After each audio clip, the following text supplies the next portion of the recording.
இயல் ஒன்றின் முதல் செய்யுள் இந்த யுகத்தின் பாடல். யுகம் அப்படின்னா என்னன்னு பார்த்தோம் நம்ம இல்லையா? காலம், உலகம் இப்படிலாம் பொருள் இருக்குது அப்படின்னு பார்த்துருக்கீங்க. இந்த யுகத்தின் பாடல் அதனுடைய ஆசிரியர் சு. வில்வரத்தினம். யாரு? கேள்வி எப்படி கேட்பாங்க? யுகத்தின் பாடல் என்ற கவிதையின் ஆசிரியர் யார் அப்படி கேட்பாங்க. சு. வில்வரத்தினம் அப்படின்னு நீங்க சொல்லுவீங்க. மொழி மனித இனத்தின் ஆதி அடையாளம் அப்படிங்கிறாங்க. என்ன கேள்வி கேட்பாங்க? மனித இனத்தின் ஆதி அடையாளம் எது? நீங்க சொல்லுவீங்க மொழி. சரியா? அதே மாதிரி பண்பாட்டு பரிணாம வளர்ச்சியை அடிப்படையாக கொண்டு உருவானது எது அப்படின்னு கேட்பாங்க. மொழி. பண்பாட்டு பரிணாம வளர்ச்சியை அடிப்படையாக கொண்டு உருவானது மொழி. சரி. ஓர் இனத்தின் மையப்புள்ளியாக விளங்குவது மொழி.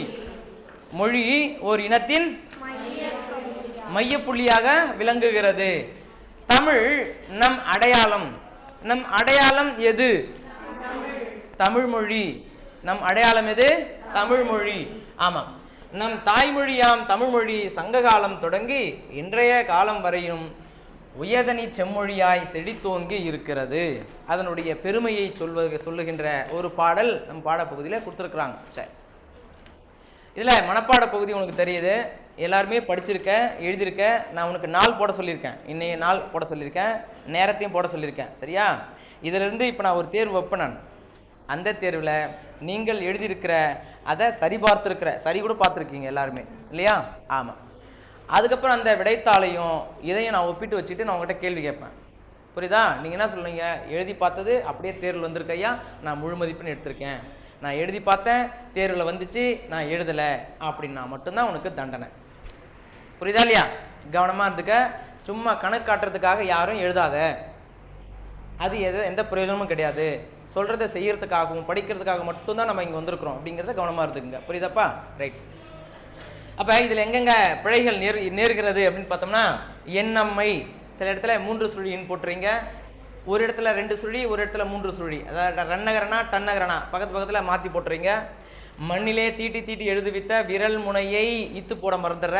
விரல் முனையை தீயிலே தோய்த்து திசைகளின் சுவரெல்லாம். எல்லாம் செய்யக்கூடிய தவறு என்னன்னு கேட்டால் சுவரெல்லாம் அப்படின்னு எழுதுற. அப்போ அப்படி எழுதக்கூடாது, சுவரெல்லாம் தான் எழுதணும். சரி. எழுதத்தான் வேண்டும். எழுகின்ற நீ எழுதுற, எழுதுகின்ற அப்படின்னு எழுதுற ஒரு சிலர். சரியா? எங்கெங்கெல்லாம் பிழை வருதுன்னு சொல்கிறேன், எச்சரிக்கை ஆயிக்கோ நீ. ரைட். அப்போ எழுகின்ற யுகத்தினோர் பாடலை, எழுகின்ற அப்படின்னு தான் சொல்லியிருக்காங்க, எழுதுகின்ற சொல்லலை. அதனால எழுகின்ற யுகத்தினோர் பாடலை இப்படிலாம் நீங்கள் அதை முழுசாக அந்த அடி மாறாமல் என்ன பண்ணணும், எழுதணும். இந்த மரபு கவிதைக்கும் புது கவிதைக்கும் என்ன ஒரு சிக்கல் அப்படின்னு பார்த்தோம்னா, மரபு கவிதைகளை இத்தனை சொல் தான் ஒரு வரியில் இருக்கும், இதுக்கப்புறம் இந்த சொல் தான் வரும்னு தெரியும். ஆனால் புது கவிதை உனக்கு கவிதை தெரியும், ஆனால் எந்த அடி எந்தெந்த இடத்துல வருங்கிறது தெரியாமல் போயிடும். 7 தொடக்கி வைத்து எண்ணம்மை மண்ணிலே அது வரைக்கும் போகுமா, இல்லை 7 தொடக்கி வைத்து எண்ணம்மை அதோட நிற்குமா, இல்லை 2 வரி சேர்ந்து ஒரு வரியாக வருமா அப்படின்னு எப்போ தெரியாதுன்னு கேட்டால், ஒரு 4-5 இயல்கள் நம்ம படித்து முடிச்சிட்ட பிறகு அப்புறமா எண்ணம்மை 7 தொடக்கி வைத்து தானே அதெல்லாம் எனக்கு தெரியும் புரட்டிட்டு போகிற பற்றியா, அந்த நேரத்தில் போய் தேர்வில் 7 தொடக்கி வைத்து என்ற பாடலை எழுதுகன்னு கேட்டாங்கன்னு சொன்னால் நீங்கள் தப்பாக எழுதுறீங்க. ஏன்னு கேட்டால் இது எனக்கு தெரியும் நம்ம புரட்டிட்டு போனோம் இல்லையா, அது அந்த நேரத்தில் கவனக்குறைவாக போயிடும். அதனால் என்ன பண்ணுங்கள், ஒவ்வொரு இயலையும் படிக்கிற போதும் அதில் இருக்கக்கூடிய எல்லா வினாக்களையும் சேர்த்து நீங்கள் வாசிக்க வேண்டியது அவசியமாகிறது. புரியுதா? ரைட். புது கவிதை விளக்கம் தருக அப்படின்னு ஒரு கேள்வி. 2 மதிப்பெண் பக்கத்தில் எழுதியிருக்கா பாருங்க. 2 மதிப்பெண் அப்படின்னு எழுதியிருக்கியா? நீ எழுதலைன்னா எழுதிக்கணும். இப்போ புத்தகங்க. ஆமாம், வாங்க வெளியில் வாங்க.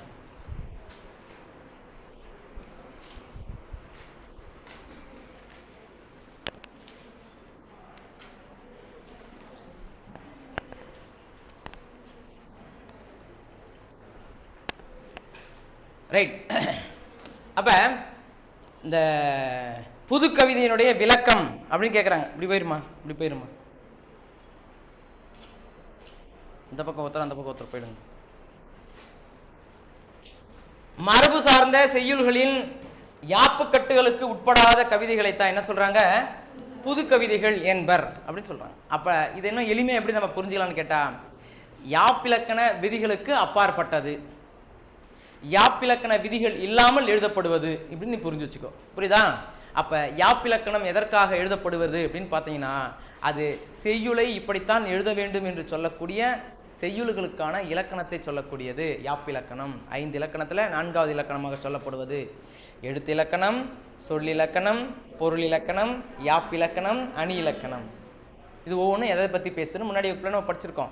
இப்போ யாப்பிலக்கணம் மட்டும் சொல்கிறேன். அப்போ யாப்பிலக்கணம் செய்யுள் இப்படி தான் எழுதணும்னு சொல்லிட்டு மரபு கவிதை, அதாவது இலக்கணத்தோடு எழுதக்கூடிய கவிதைக்கு இலக்கணத்தை சொல்லக்கூடியது. சரியா? இந்த இலக்கணத்தெல்லாம் நான் படிக்க மாட்டேன், எனக்கு என்ன தோணுதோ அதை நான் எழுதுவேன் அப்படின்னா அது பேர் புது கவிதை. அப்போ புது கவிதைனா யாப்பு கட்டுகளுக்கு அப்பாற்பட்டது, யாப்பு சொல்லுகின்ற கட்டுப்பாடுகளுக்கு நீங்கியது, யாப்பு சொல்லுகின்ற கட்டுப்பாடுகள் எனக்கு பொருந்தாது என்று சொல்லக்கூடிய கவிதைக்கு பேரு புது கவிதை அப்படின்னு பேரு. இப்ப படிங்க. மரபு சார்ந்த செய்யுள்களின் யாப்பு கட்டுகளுக்கு உட்படாத கவிதைகளை புது கவிதைகள் என்பர். புரியுதா உனக்கு? அந்த ஒரு வரி எழுதுனா 2 மதிப்பெண். சரி, அடுத்தது பாருங்க. புது கவிதை புது கவிதை வடிவம் எளியவர்களுக்கும் தம் உணர்ச்சிகளை கவிதை வாயிலாக வெளிப்படுத்தும் வாய்ப்பை தந்தது எனலாம். மேலும் இது படிப்போரின் சிந்தனைகளுக்கு ஏற்ப விரிவடையும் பன்முகத்தன்மை கொண்டது எது அப்படின்னு கேட்பாங்க. படிப்போரின் சிந்தனைகளுக்கு ஏற்ப விரிவடையும் பன்முகத்தன்மை கொண்ட இலக்கிய வடிவம் எது அப்படின்னு கேட்டாங்கன்னா புது கவிதை. கோடு போடுங்க, அந்த வரியும் கோடு போடுங்க. ஒரு மதிப்பில் அதை கேட்டிருக்கிறாங்க, அந்த வரியும் கோடு போட்டுக்குங்க. அடுத்தது பாருங்க. சு வில்வரத்தினம் எங்கு பிறந்தார் அப்படின்னு கேட்பாங்க. யாழ்ப்பாணத்தில் உள்ள புங்குடுதீவில் பிறந்தார். சு வில்வரத்தினம் எங்கு பிறந்தார்? யாழ்ப்பாணம் எங்கு இருக்கிறது? இலங்கை. யாழ்ப்பாணம் எங்கு இருக்கிறது? இலங்கை. அப்ப இலங்கை நாட்டை சேர்ந்தவர் இந்த சு வில்வரத்தினம். சுருக்கமா சு வி என்று சொல்வார்கள். இவரை என்ன சொல்லுவாங்க? சுவி. சுவி என்றால் சு வில்வரத்தினம் என்பது பொருள். சரி, அடுத்தது இவருடைய கவிதைகள் 2001ஆம் ஆண்டு ஒட்டுமொத்தமாக உயிர்த்தெழும் காலத்துக்காக என்ற தலைப்பில் மொழிபெயர்க்கப்பட்டிருக்கிறது, அது பதிப்பிக்கப்பட்டிருக்கிறது. பாருங்க, உயிர்த்தெழும் காலத்துக்காக என்ற தலைப்பில் தொகுக்கப்பட்ட கவிதை யாருடையது? சு வில்வரத்தினம். சு வில்வரத்தினுடைய கவிதைகள் எந்த பெயரிலே பதிப்பிக்கப்பட்டது, தொகுக்கப்பட்டது? எந்த ஆண்டு? 2001 தொகுக்கப்பட்ட சு வில்வரத்தினுடைய கவிதை தொகுப்பு என்ன பேரு? உயிர்த்தெழும் காலத்துக்காக. சரி, இவர் கவிதை இயற்றுவதுடன் சிறப்பாக பாடும் திறனும் கொண்டவர். அப்ப இந்த பாடப்பகுதியிலேயே நமக்கு பாடகராகவும் கவிஞராகவும் இருக்கக்கூடிய ஒரே நபர் யார் அப்படின்னு பார்த்தோம்னா இந்த சு வில்வரத்தினம். ஞாபகம் வச்சுக்கலாமா? ஆமா, அங்க சரி, இது மட்டும் இருக்கும். அதாவது இவருடைய கவிதைகள் கவிதை இயற்றுவதுடன் சிறப்பாக பாடும் திறனும் கொண்டவர்னு பார்த்தோம். சு வில்வரத்தினுடைய 2 கவிதைகளிலிருந்து தேர்ந்தெடுத்த பகுதிகள் பாடப்பகுதியில் இடம்பெற்றுள்ளன. 2 கவிதை நமக்கு பாடப்பகுதியில் இருக்கு. சரி, சு வில்வரத்தினம் குறிப்பு வரைக அப்படின்னு கேட்பாங்க. சு வில்வரத்தினம் எங்கு பிறந்தார், அவருடைய ஊர் என்ன, அதுக்கப்புறம் அவருடைய கவிதை தொகுப்பு, இந்த ஆண்டு அந்த கவிதை தொகுப்பு இருந்தது, தனித்திறன்கள் என்ன, இந்த செய்திகள்லாம் நம்ம எழுதணும். சொல்லுங்க பார்க்கலாம். எங்கு பிறந்தார்? ஆமா, யாழ்ப்பாணத்துக்கு அருகில் இருக்கக்கூடிய புங்குடுதீவில். எங்க இருக்கிறது? இலங்கை. சரி, அவருடைய கவிதை தொகுப்பு எந்த ஆண்டு தொகுக்கப்பட்டது? எந்த பெயரில்? அவருடைய தனித்திறன்கள் கவிதை இயற்றுவதுடன் சிறப்பாக பாடும் திறனும் கொண்டவர். நமக்கு தெரியுது. அடுத்தது பாருங்க, ரசூல் கம்சதோ கூறிய மொழி பற்றிய செய்தி யாது அப்படின்னு கேட்பாங்க.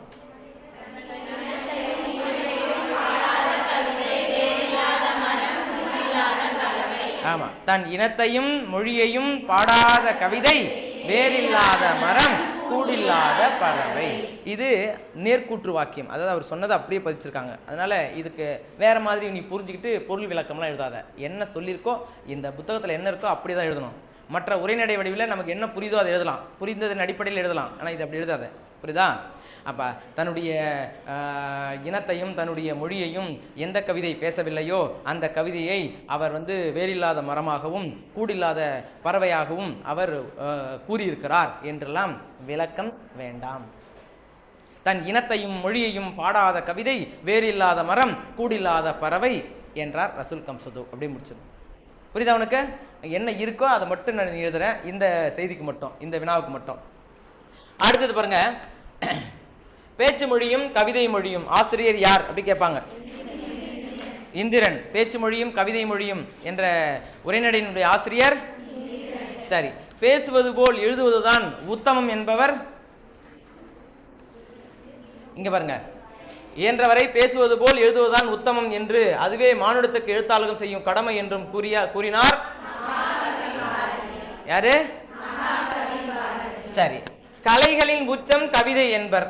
கலைகளின் உச்சம் கலைகளின் உச்சம் ரைட். இங்க பாருங்க, அதை இயன்றவரை எப்படி பேசுகிறோமோ அப்படியே நாம எழுத வேண்டும்.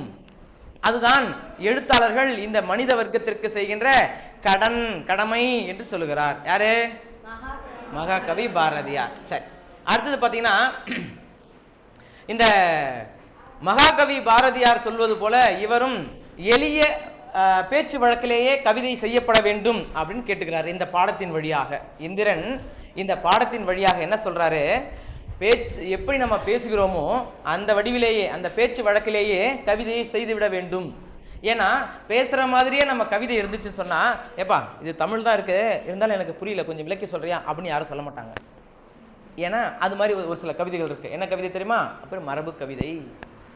அந்த மரபு கவிதைகளை இப்போ உதாரணமாக புறநானூறு, அகநானூறு, 17 கீழ்கணக்கு நூல்கள் இன்னும் ஏராளமாக இருக்கிறது. இதெல்லாம் படிக்கிற போதே நமக்கு விளங்குகிறதா? விளங்காது. அதுக்கு உரை ஒன்று தேவை இல்லையா? இப்போ நான் பேசுகிற மாதிரியே உங்ககிட்ட கவிதை எழுதி கொடுத்துட்டேன்னு சொன்னால் அதுக்கு விளக்கமே உனக்கு தேவையில்லை. அப்படியே சொல்கிற மாதிரி நம்ம பக்கத்தில் இருக்கவங்ககிட்ட பேசுகிற மாதிரியே இருக்குப்பா, அதுக்கு தான் பேர் நேரடி மொழி. அப்போது பேச்சு வழக்கிலேயே கவிதையை செய்து விட வேண்டும், அதுதான் இந்த பாடத்தினுடைய பொருள். சரியா? அதுக்கு தான் முன்னாடி பின்னாடி இருக்கக்கூடிய செய்திகளை விளக்கமாக சொல்லிக்கிட்டு இருக்கார். ரைட். மொழி பற்றி எர்னஸ்ட் காசிரியருடைய கூற்று யாதுன்னு 2 மதிப்பில் கேட்குறாங்க. சொல்லுங்க. மொழி என்ற ஒன்று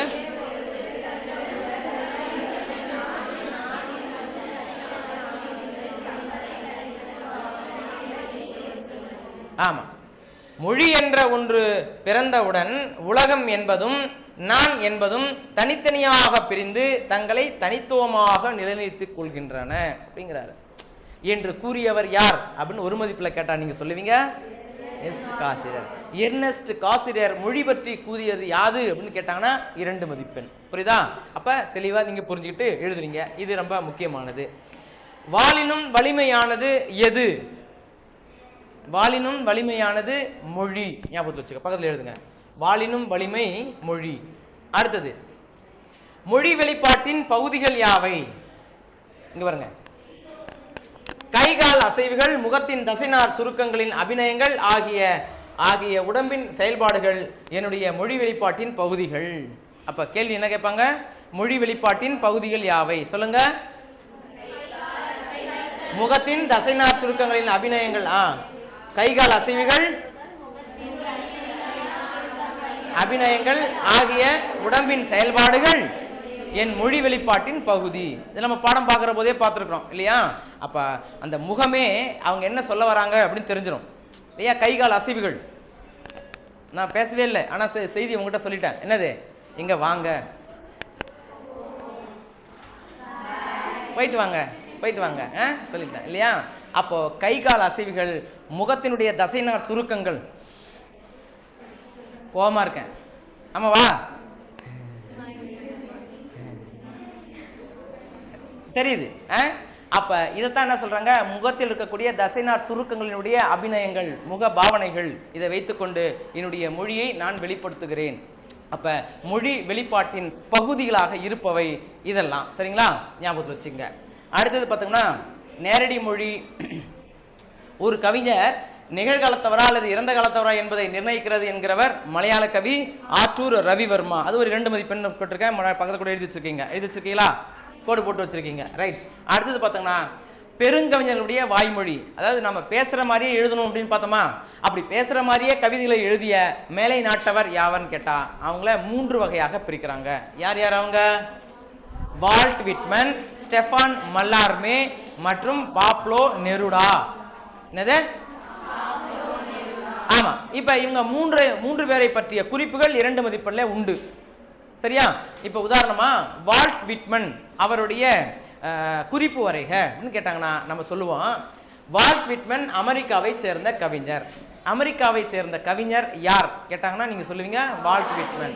அல்லது வால்ட் விட்மன் எந்த நாட்டை சேர்ந்தவர் சொல்லுவீங்களா? ரைட். அடுத்தது பார்த்தீங்கன்னா அவருடைய பன்முகங்கள் யாவை? கவிஞர், இதழாளர், கட்டுரையாளர், புது கவிதை இயக்கத்தை தோற்றுவித்தவர். 4 செய்தி. 1 2 3 போடுங்க.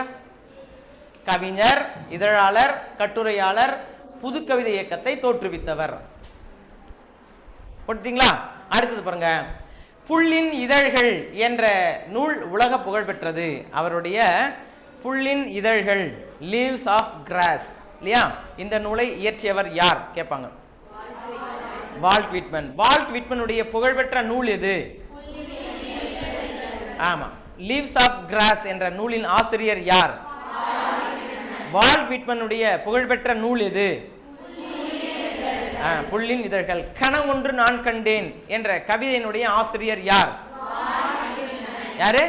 Walt Whitman. சரி. ஸ்டெஃபான் மல்லார்மே எந்த நாட்டை சேர்ந்தவர்? பிரான்ஸ் நாட்டை சேர்ந்தவர். ஸ்டெஃபான் மல்லார்மே பிரான்ஸ் நாட்டை சேர்ந்தவர். கேள்வி எப்படி கேட்பாங்க? ஸ்டெஃபான் மல்லார்மே எந்த நாட்டை சேர்ந்தவர்? அல்லது கீழ்காண்பானவற்றுள் பிரான்ஸ் நாட்டை பிறந்த இடமாக கொண்டவர் யார்? ஸ்டெஃபான் மல்லார்மே. சரியா? அடுத்தது ஆங்கில ஆசிரியராக பணியாற்றியவர் யார்? ஸ்டெஃபான் மல்லார்மே. இவரை புரிந்து கொள்வதன் மூலமே குறியீட்டியத்தை புரிந்து கொள்ள முடியும். யாரை புரிந்து கொள்வதன் வாயிலாக குறியீட்டியத்தை நம்மால் புரிந்து கொள்ள முடியும்? ஸ்டெஃபான் மல்லார்மே. அப்ப ஸ்டெஃபான் மல்லார்மேவை புரிந்து கொள்வதன் வாயிலாக எதை நாம் தெரிந்து கொள்ளலாம்? குறியீட்டியத்தை. குறியீட்டியத்தை புரிந்து கொள்வதன் யாருடைய கூற்றுகளுக்கு ஏற்ப குறியீட்டியத்தை நம்மால் புரிந்து கொள்ள முடியும்? ஸ்டெஃபான் மல்லார்மேவை புரிந்து கொள்வதன் வாயிலாக குறியீட்டியத்தை நம்மால் புரிந்து கொள்ள முடியும். புத்தகங்களை எல்லாம் படித்து விட்டேன், நான் தப்பி போகத்தான் வேண்டும் அங்கே என்ற கவிதையினுடைய ஆசிரியர் யார்? ஸ்டெஃபான் மல்லார்மே. அடுத்தது பார்த்தீங்கன்னா பாப்லோ நெருடா அப்படின்னு கேட்குறாங்க. இந்த பாப்லோ நெருடா எந்த நாட்டை சேர்ந்தவர்? தென் அமெரிக்காவில் உள்ள சிலி நாட்டை சேர்ந்தவர். ஏன்னா அமெரிக்காங்கிறது அது ஒரு நாடு கிடையாதுன்னு உனக்கு தெரியும். அமெரிக்கா ஒரு நாடு கிடையாது, பல நாடுகளுடைய கூட்டமைப்பு. United nation, united states of America, அது ஸ்டேட்ஸ். அதை நம்ம தனித்தனியாக நாடுகள் நம்ம சொல்லிக்கிட்டு இருக்கோம் இல்லையா? ஆம். அப்போ வட அமெரிக்காவில் பல நாடுகள் இருக்கு, தென் அமெரிக்காவில் பல நாடுகள் இருக்கு. அப்போ தென் அமெரிக்காவில் இருக்கக்கூடிய ஒரு நாடு, குட்டி நாடாக இருக்கக்கூடியது சிலி, அந்த நாட்டில் பிறந்தவர் அப்படின்னு நம்ம தெரிஞ்சுக்கிட்டீங்க. புரியுதா? ஆமாம். அப்போ பாப்லோ நெருடா எந்த நாட்டை சேர்ந்தவர்? சிலி நாட்டில் பிறந்தவர். சிலி நாடு அப்படின்னு எதுனா சரி, இல்லை தென் அமெரிக்காவில் உள்ள சிலி அப்படின்னு எதுனாலும் சரிதான். அப்படிதான். தென் அமெரிக்காவில் மட்டும் எதுனா தப்பு. ரைட். அடுத்தது பார்த்துங்க, லத்தீன் அமெரிக்காவின் மிகச்சிறந்த கவிஞர். இந்த பாப்லோ நெருடா மொழி கவிஞர், லத்தீன் அமெரிக்காவின் மிகச்சிறந்த கவிஞர். ஆமாம். அமெரிக்க, அதாவது இங்கிலீஷையும் லத்தீன் மொழியையும் கலந்து பேசக்கூடியவர்கள் அந்த சிலி நாட்டில் இருக்காங்க. அந்த அதை கவிதையாக எழுதக்கூடிய வல்லவர் இவர். சரி. தன்னுடைய கவிதைகளுக்காக 1971ஆம் ஆண்டு இலக்கியத்துக்கான நோபல் பரிசு பெற்றவர் யார் கேட்கிறாங்க. பாப்லோ நெருடா எந்த ஆண்டு நோபல் பரிசு பெற்றார்? 1971ஆம் ஆண்டு பாப்லோ நெருடா எதற்காக நோபல் பரிசு பெற்றார்? இலக்கியத்திற்காக. இப்போ செய்தி ஒன்றுதான், அதெல்லாம் பல்வேறு வினாக்கள் தொடுக்கப்படுகிறது. அப்போ அந்த செய்தி உனக்கு புரிஞ்சிருக்குதான்றதுலாம் கேள்வியே இருக்கும். புரியுதா? இப்போ நம்ம கேட்டதுலேருந்து கட்டாயமாக உங்களுக்கு தேர்வில் வினாத்தாள் இருக்கும். சரியா? வினா இருக்கும், ஞாபகத்தை வச்சுக்க. எத்துணை பெயர்கள் திங்கட்கிழமைகள் செவ்வாய்க்கிழமைகளுடன் என்று தொடங்கக்கூடிய அந்த கவிதையை இயற்றியவர் யார்? பாப்லோ. ஆமாம். ராசேந்திரன் என்னும் இயற்பெயர் கொண்டவர் யார்? எப்படி கேள்வி கேட்கலாம் வேற? இந்திரனுடைய இயற்பெயர் யாது? இந்திரனுடைய இயற்பெயர் யாது கேட்டா சொல்லுவீங்களா? ரைட். அடுத்தது இவருடைய பன்முகங்கள் யாவை?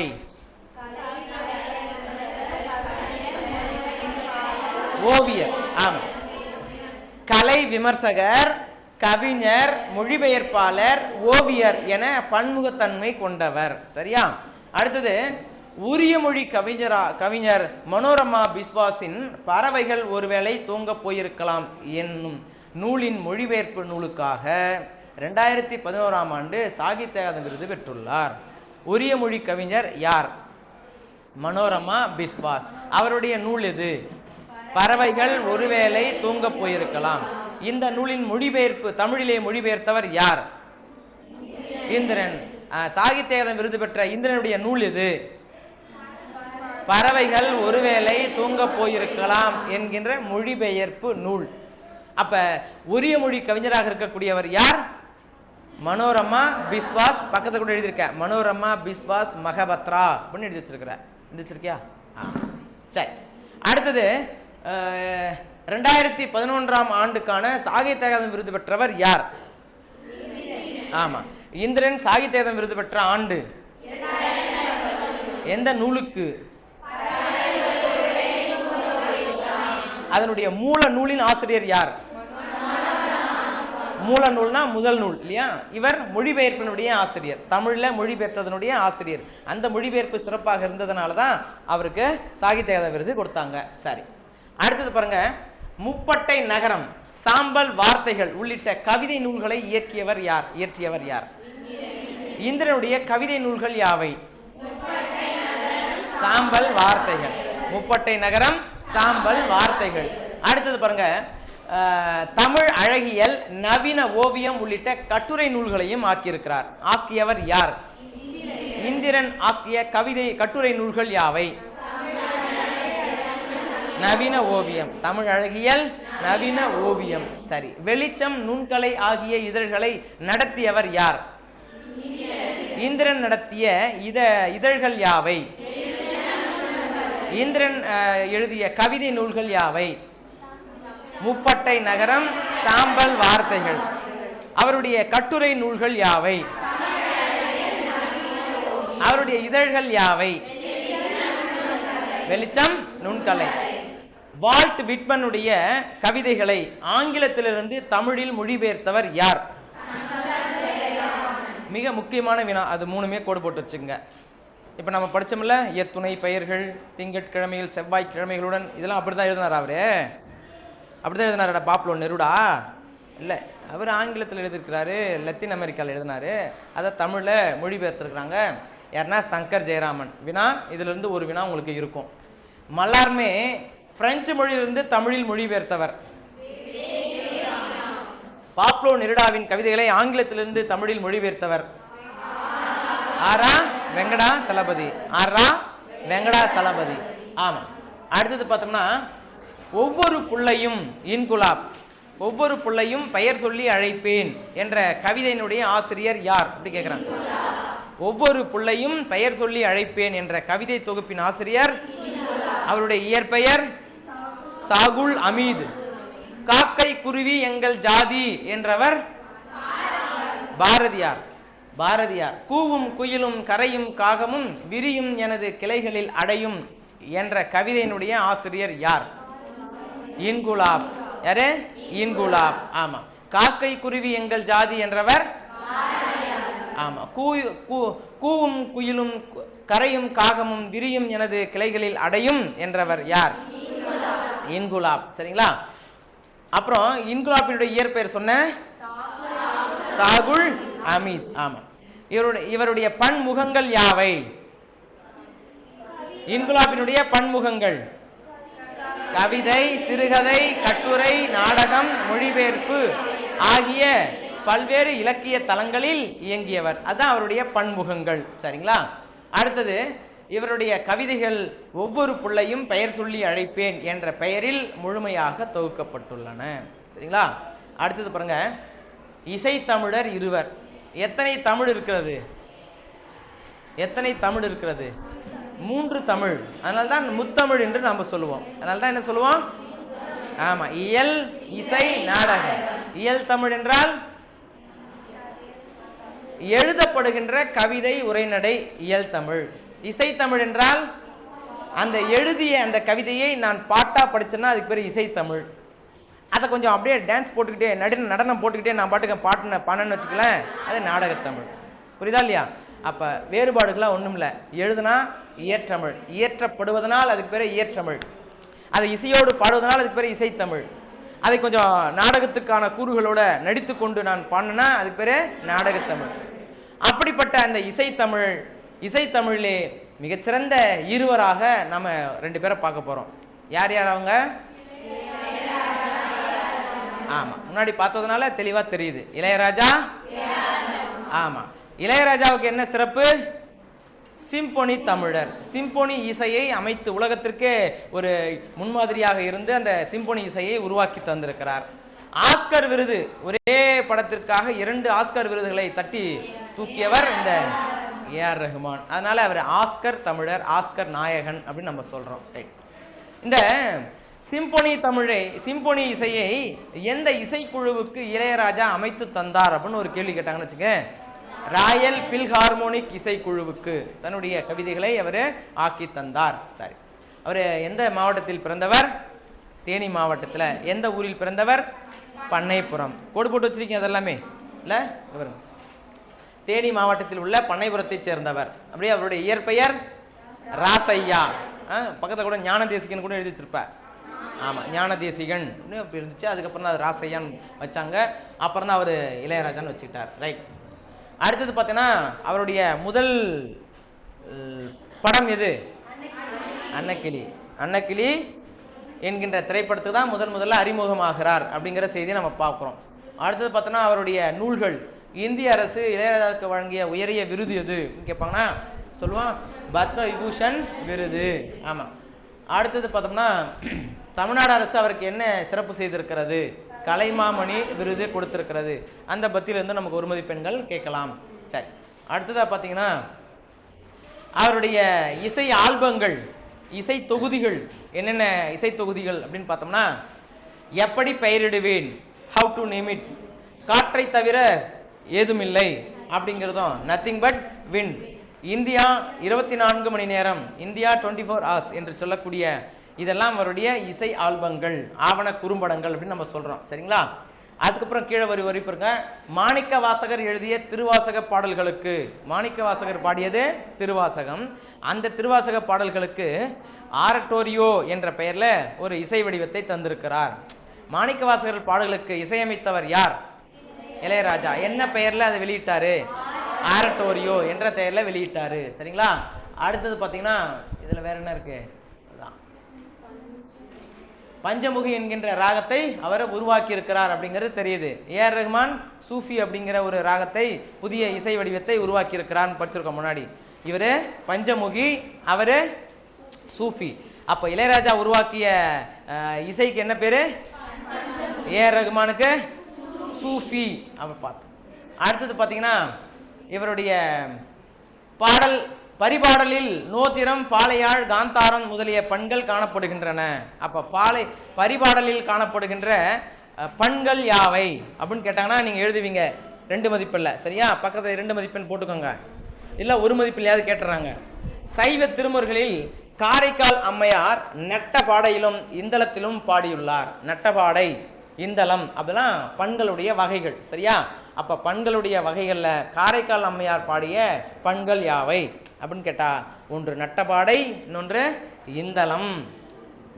அடுத்தது பார்த்தீங்கன்னா தேவாரத்தில் எத்தனை பண்கள் காணப்படுகின்றன?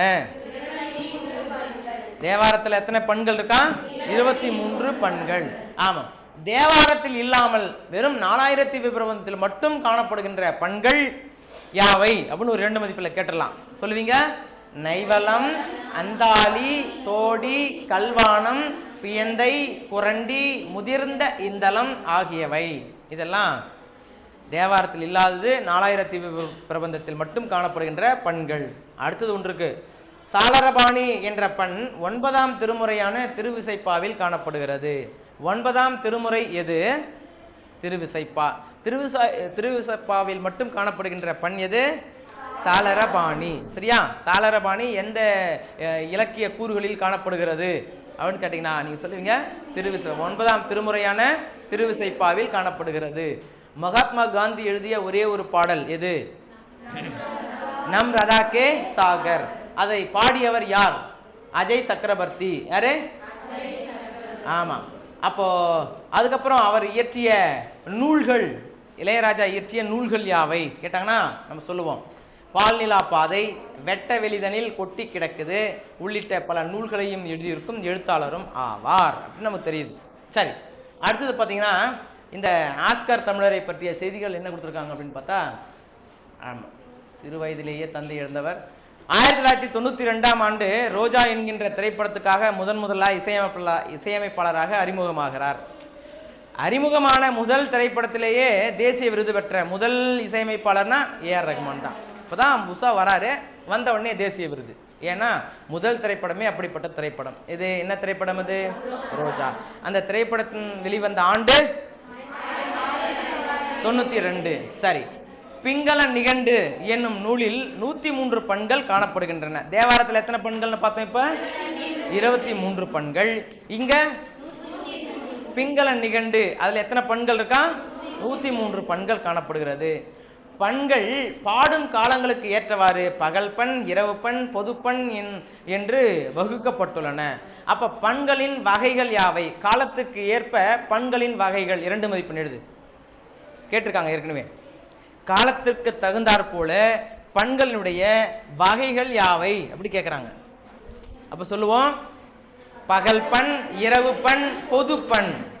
என்னென்ன பண் என்று பண்கள் காலத்திற்கு ஏற்றவாறு 3 வகைகளாக பகுக்கப்பட்டிருக்கிறது அப்படின்னு தெரிஞ்சுக்கிட்டீங்க. அடுத்தது அவர் பெற்ற விருதுகள், அதையே ஒரு வாட்டி வாசிச்சுக்கோங்க. அடுத்தது பார்த்தீங்கன்னா மொழி முதல் இறுதி எழுத்துகள். மொழிக்கு முதலில் வரும் எழுத்துகள் எத்தனை? 24. என்னென்னது? உயிரெழுத்துகள் 12, 22 உயிரெழுத்துகள் 12, மெய்யெழுத்துகள் 10, ஆக மொத்தம் 22. ஆமா, மொழிக்கு முதலில் வரும் எழுத்துகள் எத்தனை? என்னென்ன எழுத்துகள்?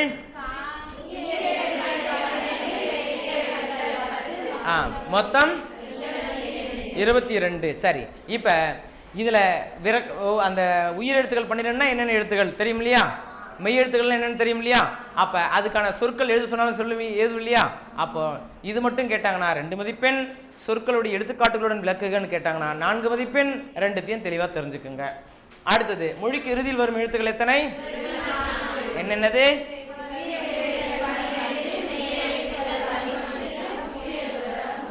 ஆமா, அப்ப உயிரெழுத்துகள் 12, மெய்யெழுத்து குற்றியலுகரம். ஆமா, குற்றியலுகரம்னா என்னென்ன எழுத்துக்கள் இருக்கு நம்ம படிச்சிருக்கோம். குஷுடு துபுரு. என்னது ஐயா? கு, இக்கு குட்டல் ஊ. ஊ தானுங்க. அப்போ மொழிக்கு இறுதியில் உயிரெழுத்து தானுங்கய்யா அப்படி சொல்லாமே அப்படின்னு பார்த்தோம்னா அது இல்லை அப்படின்னு காரணம் சொல்லியிருக்கேன். ஞாபகம் இருக்கா இருக்காச்சும்? என்னம்மா? ஆமையா தான். என்னது? மாத்திரை. வாழ்த்துக்கள்மா. அப்ப மாத்திரை அடிப்படையில் பார்த்தோம்னா மெய்யெழுத்தினுடைய மாத்திரை அளவை பெறுகிறது. எழுத்தின் அடிப்படையில் பார்த்தோம்னா உயிரெழுத்தினுடைய வடிவத்தை பெறுகிறது. அப்போ உயிரெழுத்து வடிவம், மெய்யெழுத்து மாத்திரை அளவு. அதனால உயிரெழுத்து பக்கமும் போகல, மெய்யெழுத்து பக்கமும் போகல, தனியாக நிற்குது. அதனால தான் நம்ம கொடுத்துருக்காங்க குற்றியலுகரம் தனியாக இருக்கிறதா 1. அது ஒரு இறுதி. குஷுடு துபுருல முடியக்கூடிய ஒரு சொற்கள் பார்த்துருக்குமா? ரைட். சரி, அடுத்தது பார்த்தீங்கன்னு சொன்னா இந்த உயிரிரு மெய்யிரு விளக்குக அப்படின்னு கேட்குறாங்க. இது ஒரு 2 மதிப்பெண்பா. பக்கத்தில் எழுதி வச்சிருக்கியா? ஆமா, 2 மதிப்பெண். ஈரு அப்படின்னா என்னப்பா? ஈரு பேனினுடைய குட்டி ஐயா, இல்லையா? அது இல்லையா? இறுதி அப்படின்னு அர்த்தம். என்னது? இறுதி என்பது பொருள். சரி, அப்ப ஈரு அப்படின்னு அர்த்தம் உயிர் எழுத்த இறுதியாக உடைய சொல்லு. புணர்ச்சினாவே எத்தனை சொற்கள் சேரும்? 2 சொற்கள் சேரும் இல்லையா? 2 சொற்கள். இங்க ஒரு நிலைமொழி ஒன்று, வறுமொழி ஒன்று இல்லையா? நிலைமொழியினுடைய எப்பகுதி சேரும்? இறுதி. வறுமொழி முதல். அப்ப இந்த பக்கம் நிலைமொழி இருக்குதுன்னா அதனுடைய இறுதி, இந்த பக்கம் வறுமொழி இருக்குன்னா அதனுடைய முதல். அப்போ நிலைமொழியுடைய இறுதியும் வறுமொழியுடைய முதலும் சேர்கின்ற சேர்க்கைக்கு தான் பேரு புணர்ச்சி அப்படின்னு நம்ம படிச்சிருக்கோம் இல்லையா? அப்ப இறுதியை பத்தி பேசினா நிலைமொழியா வறுமொழியா? நிலைமொழி. முதலை பத்தி பேசினா வறுமொழி. அப்ப தெரிஞ்சுக்கிட்டீங்க. இப்ப என்ன பண்றாங்க? உயிர் ஈரு அப்படிங்கிறாங்க. அப்ப உயிர் எழுத்தா இருக்க போகுது, அது ஈரா இருக்க போகுதுங்கிறாங்க. அப்ப அது எங்க தான் வரும்னு தெரியும் உனக்கு? அவ்வளவுதான்ப்பா. இது தெரிஞ்சா 2 மதிப்பு நீ எடுத்துருவேன்னு அர்த்தம். நிலைமொழியின் இறுதி எடுத்த உடனே இப்படி ஆரம்பி. நிலைமொழியின் இறுதி எழுத்து உயிர் எழுத்தாக இருந்தால் அதற்கு பெயர் உயிரீரு. புரியுதா? இங்க பாருங்க, நிலைமொழியின் இறுதி, அதாவது நிலைமொழியின் இறுதி எழுத்து மெய்யெழுத்தாக இருந்தால் அதற்கு பேரு மெய்யிரு. அவ்வளவுதான்ப்பா. புரியுதா உனக்கு? சரி. அதே போல உயிர் முதல் மெய் முதல். முதலை பற்றி பேசுறாங்கன்னா ரெண்டுல எந்த சொல்லு? வருமொழி. அவ்வளவுதான்ப்பா. இப்படி தெரிஞ்சுச்சுன்னா உனக்கு 2 மதிப்பெண் உண்டுச்சுன்னு அர்த்தம். அப்ப உயிர் முதல், அப்ப வருமொழியில் இருக்கக்கூடிய முதல் எழுத்து உயிர் எழுத்தாக இருந்தால் அதுக்கு பேரு உயிர் முதல். நிலை வருமொழியின் முதல் எழுத்து உயிர் எழுத்தாக இருந்தால் அதுக்கு பேரு உயிர் முதல். வருமொழியின் முதல் எழுத்து மெய் எழுத்தாக இருந்தால் மெய் முதல். இவ்வளவுதான். இதை நம்ம தெரிஞ்சுன்னா போதும். இங்க 2 மதிப்பெண், நீங்க 2 மதிப்பெண் நம்ம எடுத்துடலாம். புரியுதா? இங்க பாருங்க, அது சான்றுலாம் கொடுத்துருக்காங்களா? இங்க பாருங்க, மணி கூட்டல் மாலை, மணி மாலை அப்படின்னு எழுதிருக்கீங்க. இப்போ நிலைமொழி இறுதி எழுத்து என்னது? ஈ. நீன்னு சொல்லக்கூடாதுன்னு சொல்லியிருக்கேன் இல்லையா? நீ கிடையாது, இன்னு கூட்டல் ஈ. அதுல ஈ தாங்க நிலைமொழி இறுதி எழுத்து. அப்ப இது பேரு உயிரீறு. இங்க பாருங்க, பொன் வண்டு சேர்த்து எழுதும்போது பொன் வண்டுன்னு எழுதுறீங்க. இங்க நிலைமொழி இறுதி எழுத்து என்ன எழுத்து? மெய் எழுத்து. அதனால இதுக்கு பேரு மெய்யீறு அப்படின்னு பேரு. புரியுதா இல்லையா? அடுத்தது பாருங்க, இதே மாதிரி உயிர் முதல். இப்போ முதல்னா வருமொழி தான் பார்க்கணும். உயிர் முதல், அப்ப வருமொழி பார்க்கணும். வருமொழி பார்க்கிற போது வாழை கூட்டல் இலை, இலை தெரியுது. அப்ப ஈ அப்படிங்கிறது உயிர் எழுத்தா மெய் எழுத்தா? அப்ப வருமொழியில முதல் எழுத்து உயிர் எழுத்தாக இருப்பதனால இது பேரு உயிர் முதல்.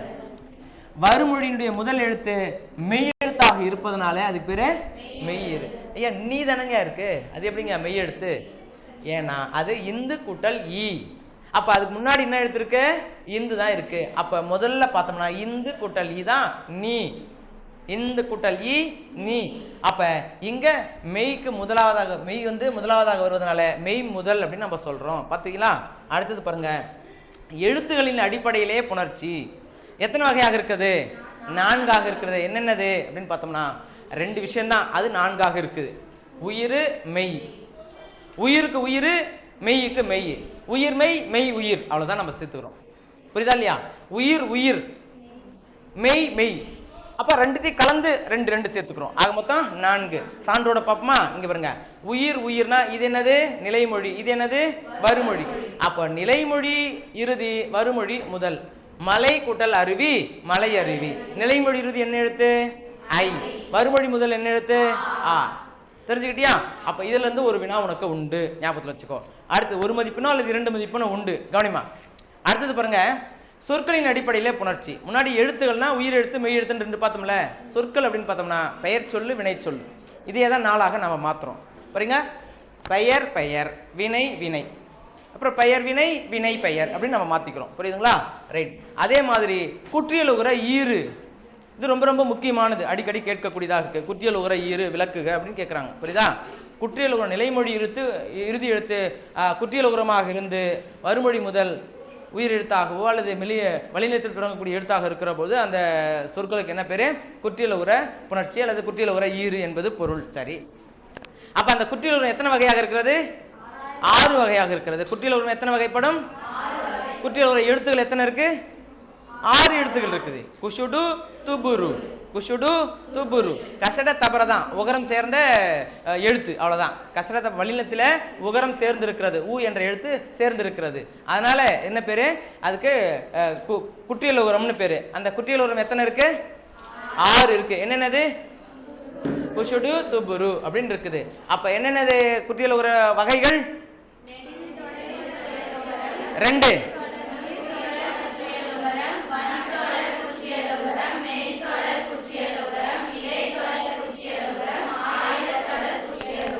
ஆம், அவ்வளவுதான்.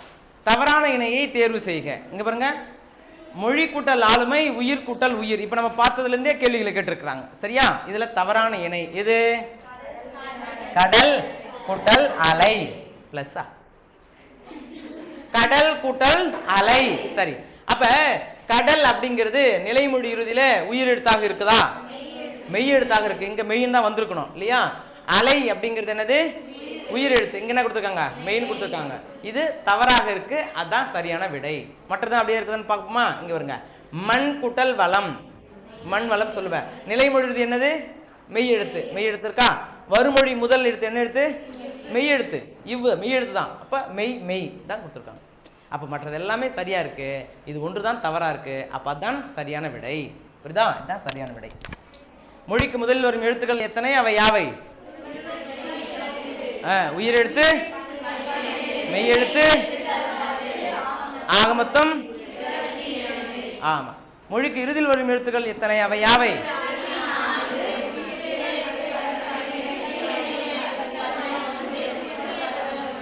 ஆக மொத்தம் ஆமா. சான்று தருக அப்படின்னு கேட்டாங்கன்னா எத்தனை மதிப்பெண்? உயிர் இரு மெய்யிரு விளக்குக, உயிர் முதல் மெய் முதல் விளக்குக, இது எல்லாத்தையும் எழுதிடுவீங்க. இப்போ நான் உனக்கு நேரம் கொடுப்பேன். புத்தக வினாக்கள் இதிலிருந்து ஆரம்பிக்கணும். சரிங்களா? அங்கிருந்து 1 மதிப்பெண் 2 மதிப்பெண் மற்றும் 4 மதிப்பெண் எல்லாத்தையும் நீங்கள் என்ன பண்ணணும்? புத்தகத்தில் எழுதியிருக்கணும். சரியா? அடுத்தது பாருங்க, பொருத்தமானதை தேர்ந்தெடுக்க. மல்லார்மே யுகத்தின் பாடல் எழுதியிருக்காராம். ஆமாவா? யுகத்தின் பாடல் எழுதினவர் யாரு? ஆமா. அப்புறம் இன்குலாப் ஒவ்வொரு பிள்ளையும் எழுதியிருக்காராம். ஆமாவா? ஆமா. இந்திரன் பேச்சு மொழியும் கவிதை மொழியும் எழுதியிருக்காராம். ஆமாவா? ஆமா. ஸ்டெஃபான் மல்லார்மே புள்ளி நிதிர்கள் எழுதியிருக்காராம். இல்ல, புள்ளி நிதிர்களுடைய ஆசிரியர் வால்ட் விட்மன். அப்ப இதுல எது சரி? ஆ இ. அப்ப இங்கதான் சரியான விடையா இருக்கு. சரி, இந்த வினா கேட்டாங்கனாவே ஆ இ தான் விடைன்னு சொல்லிட்டு நேரா போய் அங்க எழுதுவியா? எழுதக்கூடாது. ஏன்னா அது எடுத்துட்டு வந்து அவங்க கொடுத்துருப்பாங்க, ஆவல கொடுத்துருப்பாங்க. புரியுதா? நீ இது மாதிரி எழுதுவேன்னு தெரிஞ்சு இதே மாதிரி புத்தக வினாவை, அதுவும் முதல் வினாவே கொடுத்துட்டு மாட்டி கொடுத்துருப்பாங்க. புத்தகத்துல பார்த்தாலும் முதல் வினாவா இருக்குது, இங்க பார்த்தாலும் முதல் வினாவா இருக்குது, போடுற ஆ இ அப்படின்னா தப்பு. புரியுதா? அடுத்தது பாத்தீங்கன்னா கபாடபுரங்களை காவு கொண்ட பின்னும் காலத்தால் சாகாத தொல் கனிமங்கள்னு கொடுத்துருக்காங்க. என்னது? ஆமா, கபாடபுரங்களை காலத்தால். மொழிதான் ஒரு கவிஞரை நிகழ்காலத்தவரா அல்லது இறந்த காலத்தவரா என்பதை நிர்ணயிக்கிறதுங்கிறார் யாரு? ஆமா. திரவ நிலையில் நான் விரும்பும் வகையில் என்னிடம் கீழ்ப்படிந்து நடந்து கொள்ளும் எனது மொழி எழுத்து மொழியாக பதிவு செய்யப்படுகிற போது உறைந்து போன பனிக்கட்டியை போன்ற திடநிலையை அடைந்து விடுகிறது. இவ்வரிகள் உணர்த்தும் கருத்து மொழி முதல் எழுத்துக்களின் அடிப்படையில் முறையானதை கண்டுபிடிக்க. அப்ப டமாரம் இங்கனம்லாம் இல்லையா? தமிழ் சொல்ல கிடையாதா? சரியா சொல்லுங்க. புரியல? எல்லாமே வா. டமாரம் தான் வந்து நமக்கு தமிழ் மொழி சொல் கிடையாது. இங்கனம் தமிழ் சொல் தான். அப்புறம் ரூபாய் லட்சாதிபதி தமிழ் சொல்லே கிடையாது. ரெண்டுமே ரெக்கை தமிழ் சொல் கிடையாது. அங்கனம் தமிழ் சொல் தான். அப்ப மொழிக்கு முதலாவதாக வருகின்ற எழுத்துக்கள்ல எது ஆரம்பிக்குதோ அதுதான் தமிழ் சொல்லு. அது இல்லாம பிற சொற்களும் தமிழ் மொழியில் இருக்குது அப்படின்னு கேட்டா அது தமிழ் சொல் கிடையாது, பிற மொழியிலிருந்து கலந்து வந்ததுன்னு உனக்கு தெரியும். சரியா? போயிட்டு வந்த உடனே இந்த மொழி பயிற்சியில நம்ம பார்ப்போம். புரியுதா? நீங்க 5 நிமிஷம் கிடைச்சா கூட ஒரு குறுவினா எடுத்து எழுதி பார்த்துடணும். புத்தக வினாக்கள் எல்லாமே இப்ப நீங்க எழுதி காட்டியிருக்கணும். அதுல ஒரு தேர்வும் இருக்குது. நன்றி, வணக்கம்.